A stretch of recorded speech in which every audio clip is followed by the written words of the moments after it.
Supreme court में हमारी याचिका पर पहली सुनवाई हुई। लाखों लोग उस याचिका की सुनवाई में सम्मिलित होने के लिए यहाँ सुप्रीम कोर्ट आएंगे और उसी दिन रात को मशाल जुलूस निकालेंगे, संसद भवन का घेराव करेंगे, संसद की छत तक जाएंगे। तो भुगतान तो होना है। हाँ। ये तय है कि भुगतान होना है। अनुरागी साहब, उसे रोक नहीं सकता कोई भी। जो रोकेगा वो मिट जाएगा, ये तय है। ये वित्त मंत्री भी झूठ बोलती है, प्रधानमंत्री झूठ बोलता है, गृह मंत्री झूठ बोलता है, वो सहकारिता मंत्री भी है। इनकी बातों में कोई सच्चाई नहीं है साहब। समझता हूँ अब समय आ गया है ठगी पीड़ितों के भुगतान का भी। वो केवल हमारा संगठन है, ठगी पीड़ित जमाकर्ता परिवार, जो देश में अब सही मायनों में व्यवस्था परिवर्तन की लड़ाई भी लड़ रहा है और इसमें हम जीतेंगे सब निश्चित। ये तो नंग नीच हैं बिल्कुल, जो भी वर्तमान सत्ता में बैठे हुए हैं, चाहे वो बिहार की सत्ता हो चाहे केंद्र की हो। तो इनका विरोध करना चाहिए, इनके खिलाफ मतदान करना चाहिए। और मोदी की जो गारंटी है वो पक्की वाली गारंटी कहते हैं। झूठ बोलता है। काय की गारंटी है? बट एक्ट भी तो भुगतान की गारंटी का कानून था। 6 साल से ज्यादा हो गए, एक कलम तक नहीं चलाई, मुंह तक नहीं खोला, बोल तक नहीं। बट एक्ट का नाम ही भूल गया। 45 दिन की बोला था कि 45 दिन में सबका पेमेंट कर देंगे, लेकिन 45 महीने बीत गए। तो सुप्रीम नमस्कार, नवजागरण लाइव में आपका स्वागत है। अभी हम सुप्रीम कोर्ट में हैं और सुप्रीम कोर्ट में आज कई मामलों की सुनवाई हो रही है। और जैसा कि आप लोगों को पता है, जो चीट फंड कंपनियां हैं देश में, तमाम चीट फंड कंपनियां लोगों के पैसे लेकर और कोई फरार हो गई हैं और लोग सड़कों पे दौड़ रहे हैं, चाहे वो सहारा हो, चाहे वो PSEL हो, चाहे साईं प्रसाद हो। ऐसी कंपनियों की लड़ाई लड़ रहे हैं मदन लाल आजाद जी। इनकी जो संगठन है, इनका जो वो तप जप संगठन है, ठगी पीड़ित जमाकर्ता परिवार। तो इनसे जानते हैं कि आज ये किस सिलसिले में आए हैं यहाँ और क्या चल रहा है इन कंपनियों का। लोग उम्मीद करें कि ना करें, क्योंकि तारीख पे तारीख मिलती है और लोग अब बहुत लंबा हो गया, तो काफी लोग निराश भी हो चले हैं। स्वागत है आपका, बताइए। धन्यवाद अनुरागी जी। जैसा कि आपने बताया, मेरा नाम मदन लाल आजाद है। ठगी पीड़ित जमाकर्ता परिवार तपजप का नेशनल कन्वीनर हूँ। मेरे साथ हमारे संगठन के राष्ट्रीय महामंत्री आदरणीय अशोक कुमार मुदगल जी भी हैं। आज सुप्रीम कोर्ट में जो हमने याचिका फाइल की है, अनियमित जमा योजनाएं पाबंदी अधिनियम 2019 के क्रियान्वयन के लिए देश भर में, उसमें कुछ डिफेक्ट आ गए थे, तो उनको क्योर करवाने के लिए यहाँ आए हुए थे, ताकि जल्दी से जल्दी उस पर सुनवाई आरंभ हो और देश के करोड़ों ठगी पीड़ितों को और एजेंट साथियों को राहत मिले। क्या लग रहा है आपको? काफी लंबा समय हो गया और लोग मतलब अब दौड़ के निराश हो चले हैं। अब प्रदर्शन जो होता है उसमें भी संख्या कम आती है। देखिए साहब, निराश तो किसी को नहीं होना चाहिए, क्योंकि जब संसद ने एक कानून बना दिया सबके भुगतान की गारंटी का, तो वो कानून आज नहीं तो कल इम्प्लीमेंट होगा ही। उसी के इम्प्लीमेंटेशन के लिए हम सुप्रीम कोर्ट भी आए हैं। आंदोलन आप देख ही रहे हैं, पूरे देश भर में हमारा आंदोलन चल रहा है। हर जिले में, हर राज्य में, हर तहसील स्तर तक आंदोलन बढ़ता जा रहा है। और अब तो चूंकि कोर्ट के आदेश को भी कई बार सरकार मानती नहीं है, रद्दी की टोकरी में फेंक देती है उसको। तो उसके लिए हम एक बड़ा राष्ट्रव्यापी संगठन भी तैयार कर रहे हैं कि कम से कम 10 करोड़ ठगी पीड़ितों को देश भर में अपने संगठन से जोड़ें, मेंबर बनाएं, उनको एक्टिव करें और एक बड़ा आंदोलन दिल्ली में करेंगे। और वो उसी दिन होगा जिस दिन सुप्रीम कोर्ट में हमारी याचिका पर पहली सुनवाई होगी। उस दिन लाखों लोग उस याचिका की सुनवाई में सम्मिलित होने के लिए यहाँ सुप्रीम कोर्ट आएंगे और उसी दिन रात को मशाल जुलूस निकालेंगे, संसद भवन का घेराव करेंगे, संसद की छत तक जाएंगे मशाल जुलूस लेकर के, और बाध्य करेंगे इस पूरे बेईमान सिस्टम को कि या तो भुगतान कर दो या फिर सत्ता छोड़ दो। दो में से कोई एक काम करो, तभी हम पीछा छोड़ेंगे, नहीं तो छोड़ेंगे नहीं। तो भुगतान तो होना है। ये तय है कि भुगतान होना है। अनुरागी साहब, उसे रोक नहीं सकता कोई भी। जो रोकेगा वो मिट जाएगा, ये तय है। लेकिन आपको ये भी दिख रहा होगा कि जो वर्तमान में जो सरकार है, ये सरकार आंदोलनों को कुछ समझती ही नहीं है, उनको कुचल देती है, मुंह बंद कर देती है। हाँ, आप ठीक कह रहे हो। सरकार जो है वो महाभारत के शकुनी की तरह है, एक तरह से छल करती है लोगों के साथ, देश के साथ। लेकिन अंततः छल का अंत होता है हमेशा ही। तो इनके इस छल का भी अंत होगा और सरकार को कुचला जाएगा। अगर सरकार न्यायपूर्ण मांगों को भी अस्वीकार करेगी या न्यायपूर्ण, संवैधानिक, अहिंसक आंदोलनों को भी कुचलने का या तोड़ने का प्रयास करेगी, तो साहब वो समय आ जाएगा कि इस सरकार को कुचल देगी जनता।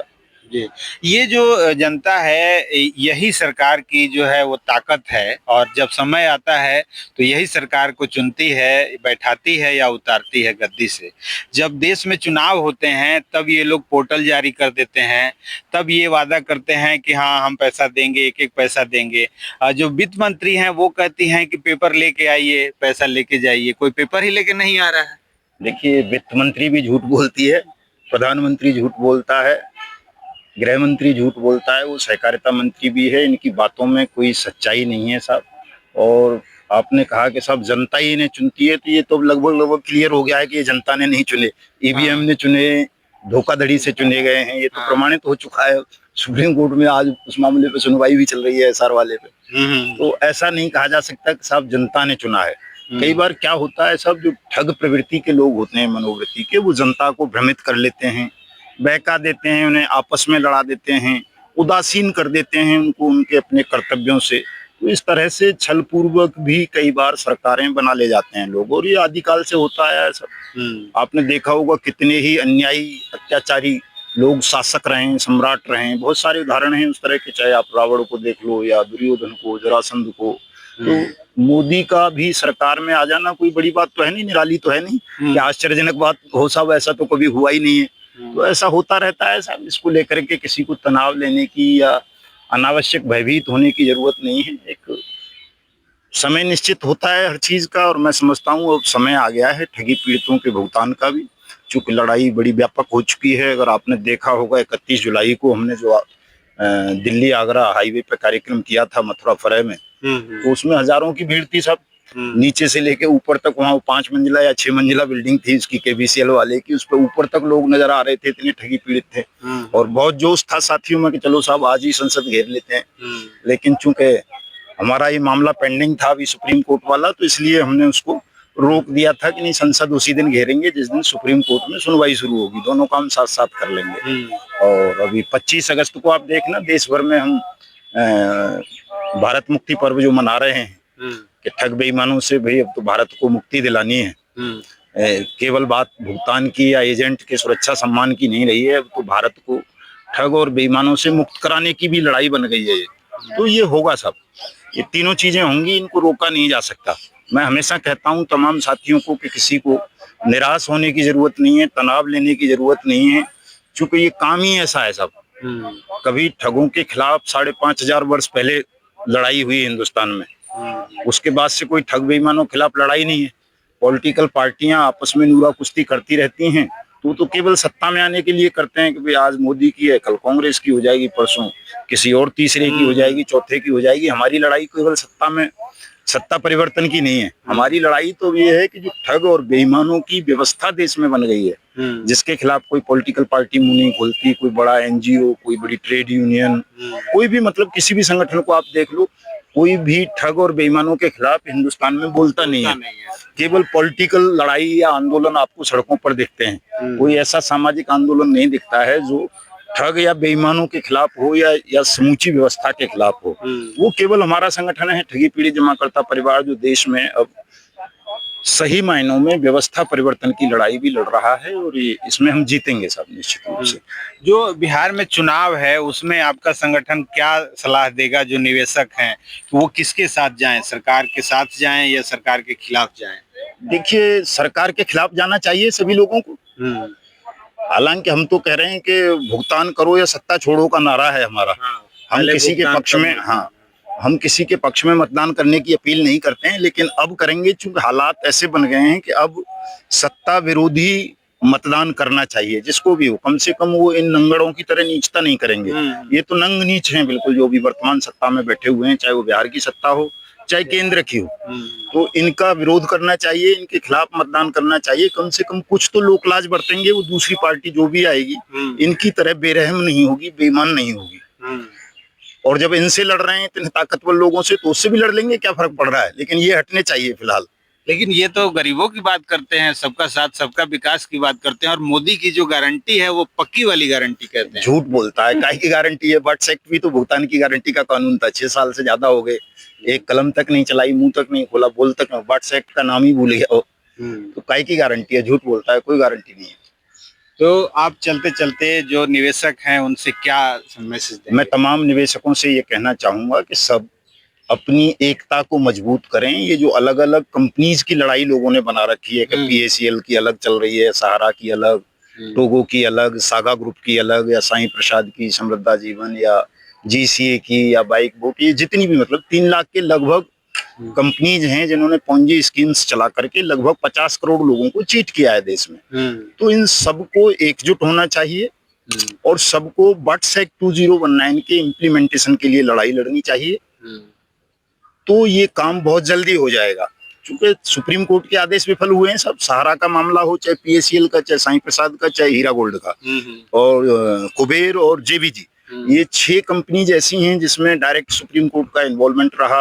रिटायर्ड जस्टिस की अध्यक्षता में कमेटियां बनाई गई और टाइम बाउंड आदेश थे कि 90 दिन में पेमेंट कर दो या 6 महीने में। लेकिन सदी भी गुजर गई, 20वीं। जेबीजी और कुबेर की बात करोगे तो पिछली सदी के मैटर थे वो, काफी पुराने मैटर। हाँ, 25 साल से ज्यादा उनको हो गया। और सहारा का 2012 का था, 2016 का इसका था, क्या बोलते हैं अपना, पीएसीएल पल्स का। साईं प्रसाद का 2023 के लास्ट में आया था। हीरा गोल्ड का जो है 2022 में आ गया था। सहारा का फिर से 2022 में आ गया था, डबल ऑर्डर होके सुप्रीम कोर्ट का। लेकिन कहाँ भुगतान हुआ? 45 दिन की बोला था कि 45 दिन में सबका पेमेंट कर देंगे, लेकिन 45 महीने बीत गए। तो सुप्रीम कोर्ट के आदेश भी यदि विफल हुए हैं देश में ठगी पीड़ितों के मामले में, तो उसका कारण ठगी पीड़ितों का विभाजित होना है। वो विभाजित रहे हैं अलग अलग कंपनीज के मामले में।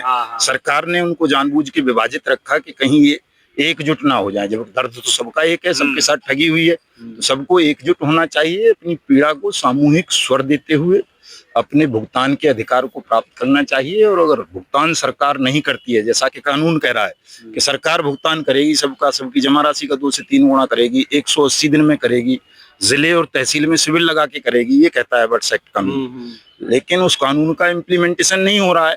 और अभी सुप्रीम कोर्ट का आदेश आ ही जाना है, उसमें हमारे पक्ष में आएगा निश्चित रूप से।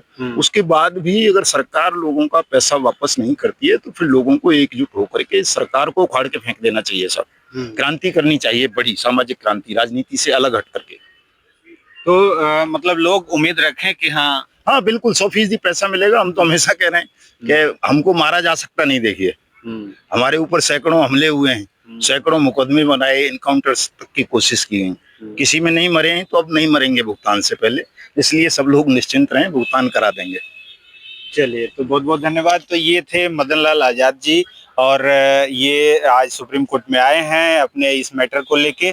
तो जितनी चिट फंड कंपनियां हैं उनकी लड़ाई ये लड़ रहे हैं, और इनकी एक सलाह है कि जितने लोग अलग अलग बैनर के तले जो लड़ाई लड़ रहे हैं वो बिखर गए हैं, और वो अगर एकजुट हो जाए तो ताकत बन जाएंगे, और सरकार के लिए वो बहुत बड़ी बात हो जाएगी उनसे निपटना। और जो बिखर गए हैं इसीलिए सरकार भी उनको हल्के में ले लेती है। चलिए, तो जो भी अपडेट होगा इसमें हम बताते रहेंगे, बने रहिए नवजागरण लाइव के साथ। चलिए, धन्यवाद।